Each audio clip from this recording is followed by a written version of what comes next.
Welcome back to part 2 of the first lecture. We're going to first talk about some terminology.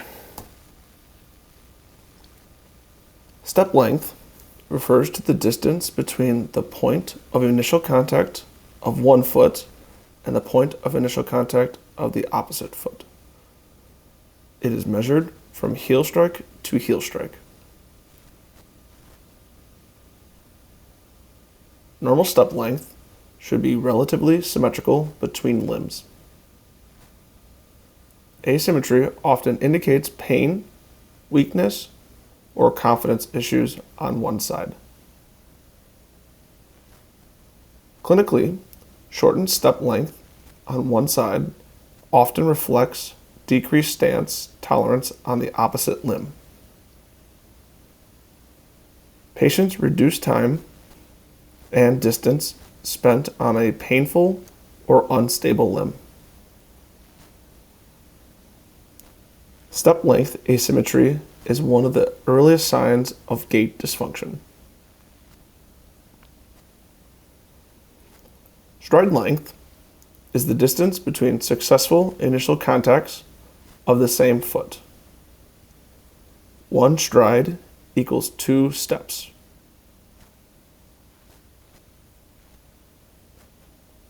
Stride length gives us a global picture of gait efficiency.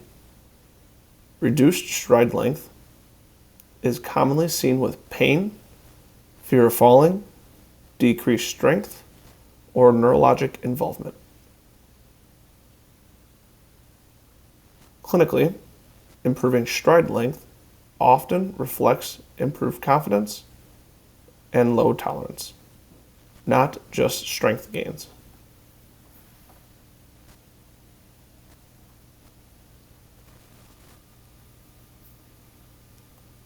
Step width refers to the mediolateral distance between the feet during walking, typically measured from the midpoint of one heel to the midpoint of the opposite heel. Normal step width allows a balance between stability and efficiency.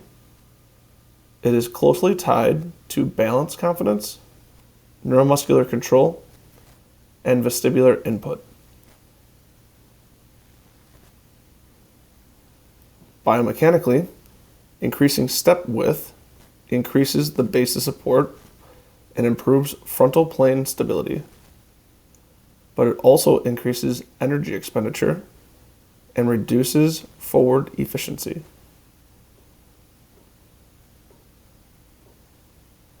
Clinical presentations associated with increased step width include balance deficits, fear of falling, vestibular disorders, neurologic conditions such as Parkinson's disease or cerebellar involvement, acute pain states where stability is prioritized over efficiency. Conversely, an abnormally narrow step width may be seen in conditions with impaired motor control or spasticity. A wide step width is often a protective strategy, not a primary impairment.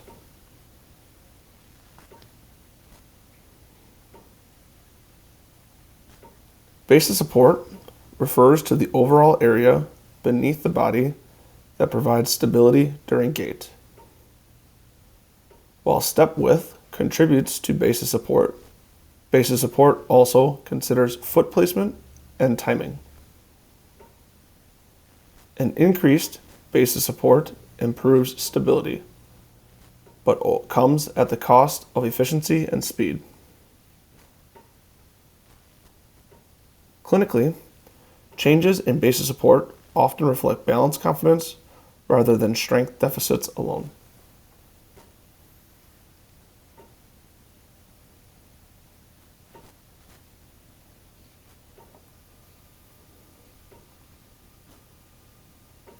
Cadence refers to the number of steps taken per minute.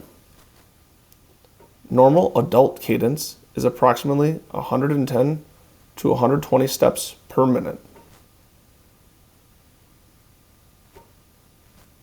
Cadence often increases when step length decreases, as patients attempt to maintain forward velocity. Clinically, very low cadence may reflect balance deficits or fear, while very high cadence with short steps may reflect pain avoidance. Cadence changes often precedes visible gait deviations. Velocity is the rate of forward progression, typically measured in meters per second. Walking speed is one of the strongest predictors of functional independence, hospitalization risk, and mortality. Clinically, velocity integrates multiple systems: strength, balance, coordination, endurance, and confidence. If gait speed improves, function usually improves.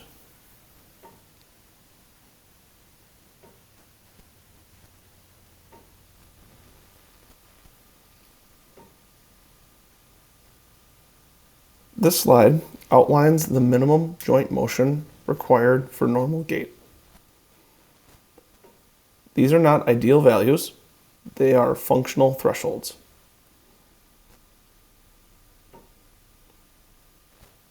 Loss of motion at one joint must be compensated for elsewhere in the kinetic chain.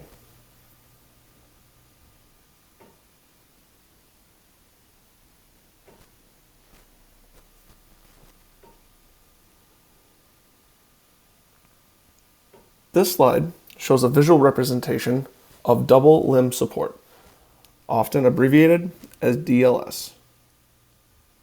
What I want you to focus on in this image is that both feet are in contact with the ground at the same time.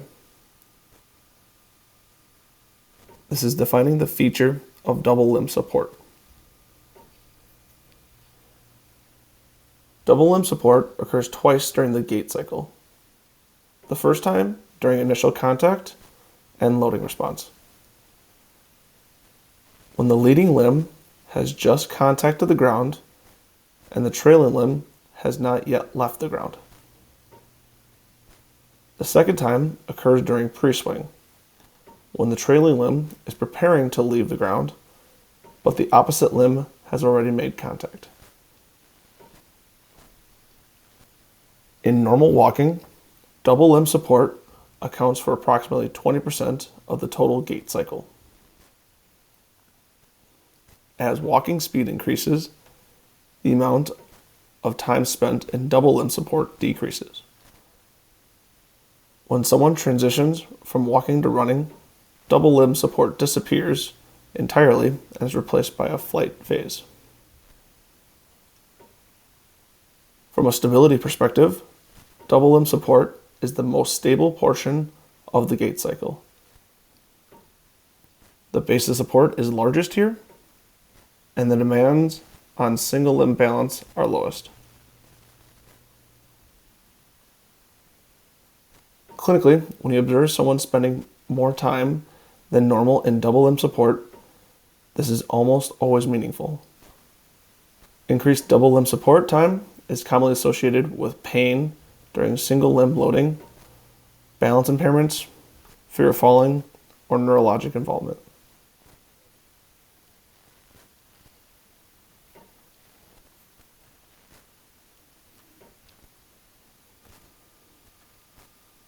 Now we're going to go into joint actions.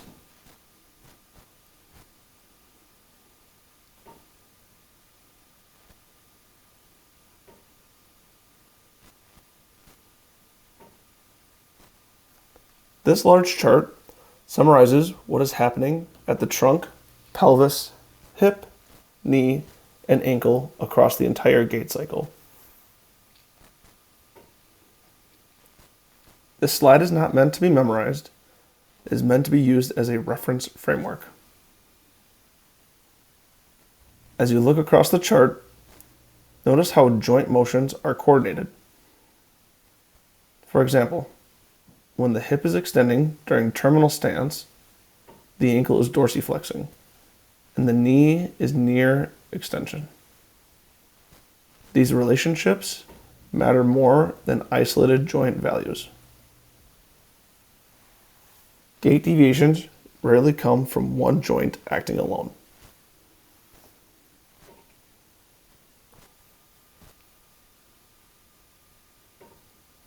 This slide shows muscle activation patterns throughout the gait cycle, specifically highlighting whether muscles are working concentrically or eccentrically.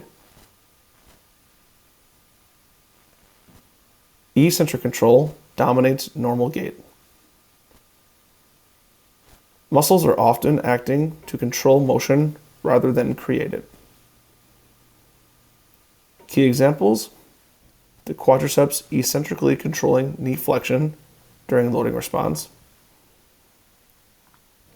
plantar flexors eccentrically controlling tibial advancement during mid-stance,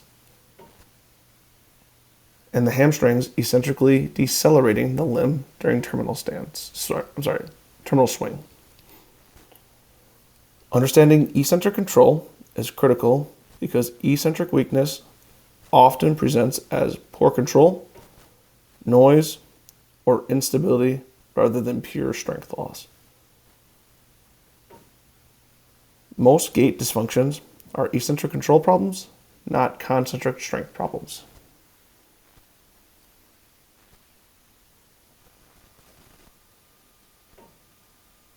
Now, the normal characteristics of gait.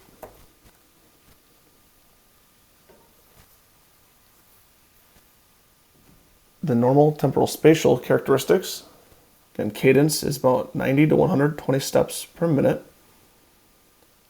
An average adult is walking about 3 miles per hour. As the patient gets older, that speed decreases, and then you have to think about safety concerns. Step length is in between 70 to 80 centimeters. Stride length is between 1.4 and 1.6 meters. Your base of support is between 5 and 10 centimeters. Toe out is around 5 to 7 degrees. And remembering stance phase is 60% of the gait cycle. Swing phase is around 40. And your double limb support is 20 to 24% of the gait cycle. The kinematic characteristics overall is that your trunk is staying upright and has minimal rotation or lateral lean. The pelvis has a 5-degree rotation forward and backwards with a slight tilt in the frontal plane. The hip is around 20 degrees of flexion at initial contact, and then it progresses into 10 degrees of extension at terminal stance. The knee is around 0 degrees at initial contact, and then it progresses up to 60 degrees in initial swing. And then the ankle is at neutral, and then progresses from dorsiflexion to plantar flexion.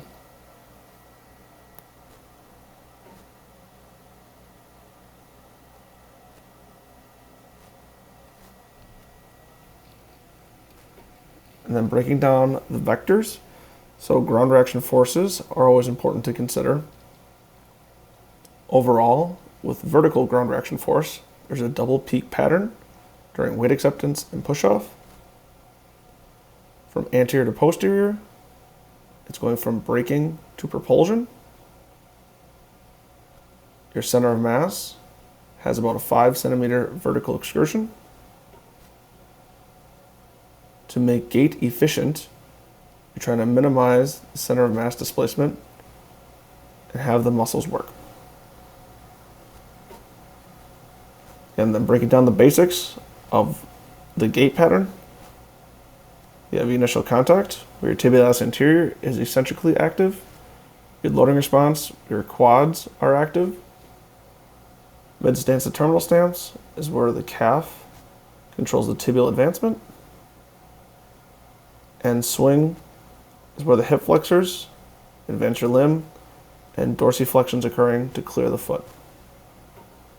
And then finally in terminal swing, your hamstrings decelerate the thigh, and then your quads are preparing to extend the knee again.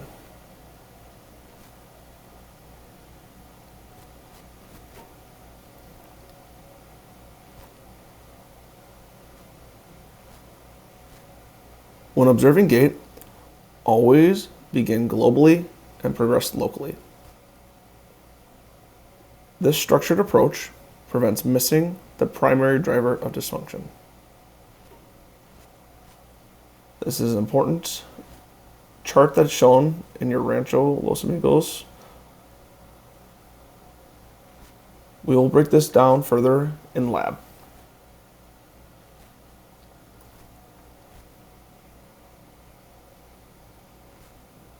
This lecture establishes the language and framework for everything that follows. Master normal gait first, then pathology will make sense afterwards.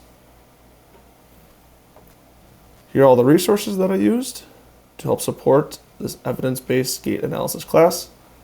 It will be referenced throughout the entire course. If you have any questions, please feel free to email me. Thank you.